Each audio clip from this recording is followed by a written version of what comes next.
નમસ્કાર, હું છું મહેંદી અને તમે જોઈ રહ્યા છો ન્યૂ ભારત ન્યૂઝ. નજર કરીએ આજના ટોપ 25 ન્યૂઝ પર. સફદરજંગ હોસ્પિટલમાં ખસેડાયા બાદ પણ સોનમ વાંગચુકનો ઉપવાસ યથાવત 20 જુલાઈએ સંસદ માર્ચ કરવાનો દાવો. ભારતે સ્પેસ ક્ષેત્રમાં ઇતિહાસ રચ્યો. શ્રી હરિકોટાથી દેશનું પ્રથમ પ્રાઇવેટ ઓર્બિટલ રોકેટ વિક્રમ-1 સફળતાપૂર્વક લોન્ચ થયું.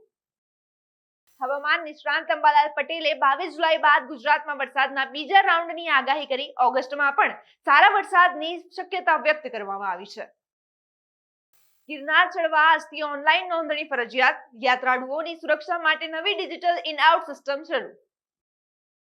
જામનગરમાં ચાંદીપુરા વાયરસની એન્ટ્રી. જીજી હોસ્પિટલમાં 3 દર્દી દાખલ થતા આરોગ્ય વિભાગ એલર્ટ મોડમાં.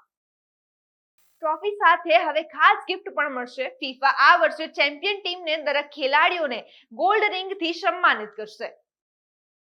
નીતિ આયોગના ઇન્વેસ્ટમેન્ટ ફ્રેન્ડલીનેસ ઇન્ડેક્સ 2026માં 56.6 ના સર્વોચ્ચ સ્કોર સાથે ગુજરાત દેશભરમાં પ્રથમ ક્રમે રહ્યું. કેન્દ્ર સરકારે અમદાવાદના 6 સ્માર્ટ સિટી પ્રોજેક્ટ માટે 2719 કરોડ મંજૂર કર્યા. ગટર, પાણી અને જાહેર પરિવહન સહિત અનેક સુવિધાઓમાં થશે મોટો વિકાસ. મહારાષ્ટ્રમાં કોરોનાના કેસ ફરી વધ્યા. જુલાઈમાં 21 નવા કેસ નોંધાતા આરોગ્ય વિભાગ સતર્ક બન્યો. સોનમ વાંગચુક બાદ હવે અભિજીત દીપકે અનશન પર બેઠા. મારપીટના આક્ષેપો સાથે સીજેપીએ ચોંકાવનારી માંગ કરી. રેલવે લાઇનના કામને કારણે કચ્છ મુંબઈ રૂટની અનેક ટ્રેનો જુલાઈ અને ઓગસ્ટ દરમિયાન રદ. કેટલીક ટ્રેનોના રૂટમાં પણ ફેરફાર. સુરત જિલ્લાના ચુડેલ ગામનું નામ સત્તાવાર રીતે બદલી હવે ચંદનપુર રાખવામાં આવ્યું. 8 વર્ષથી લડત બાદ નિર્ણય અમલમાં આવ્યો. ગ્રીન કાર્ડ માટે 93 લાખના બોન્ડની દરખાસ્તથી અમેરિકામાં રહેતા ભારતીય વર્કર્સની ચિંતા વધી. ટ્રમ્પ સરકાર નવા નિયમોની તૈયારીમાં.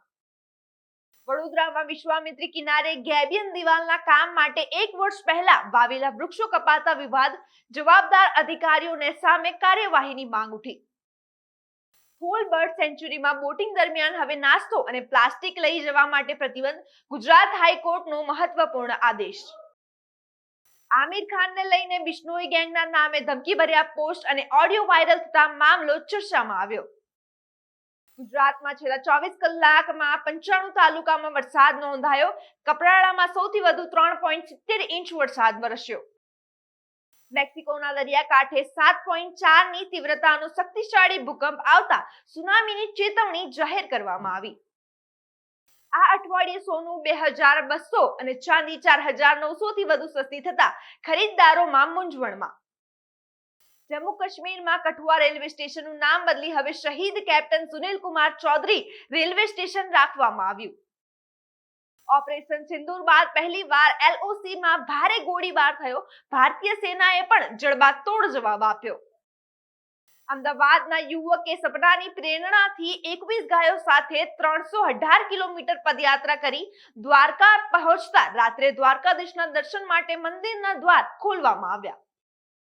યુદ્ધની સ્થિતિ વચ્ચે કુવૈત એરપોર્ટની કામગીરી ઠપ થઈ. પાણીની કટોકટી અને ક્રૂડ ઓઇલના ભાવમાં ભારે ઉછાળો નોંધાયો. કચ્છમાં વરસાદના અભાવે ઘાસચારા અને પશુહારના ભાવ વધતા માલધારીઓ સંકટમાં. દૂધ ઉત્પાદનમાં પણ 50% ઘટાડો નોંધાયો. ગીરના સિંહના હુમલા અટકાવવા વન વિભાગ હવે એઆઈ ટેકનોલોજી અને થર્મલ ડ્રોનની મદદથી સતત નજર રાખશે. આજના ટોપ 25 ન્યૂઝમાં બસ આટલું જ. આવા જ વધુ અપડેટ્સ માટે જોતા રહો ન્યૂ ભારત ન્યૂઝ. નમસ્કાર.